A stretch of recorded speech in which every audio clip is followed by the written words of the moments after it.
Q services, Q washers at eBay and YouTube. What I've simply got here is a custom built drain off tray. As you can see, it's obviously custom built, so depending on where you're wanting it, what you're wanting it to, obviously the drain off here is just here. That drain off can move to any parts of it, on the bottom, on the sides. Obviously the material you're using is obviously stainless steel, obviously to stop all rust. Obviously this can go underneath hose reels, so obviously any drips you get from the hose reel can go underneath the hose reel, and then obviously the pipe can then be drained off and out.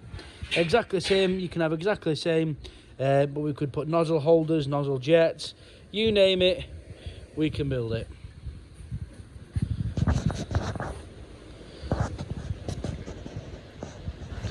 Thank you very much. Q services, Q washers at eBay and YouTube.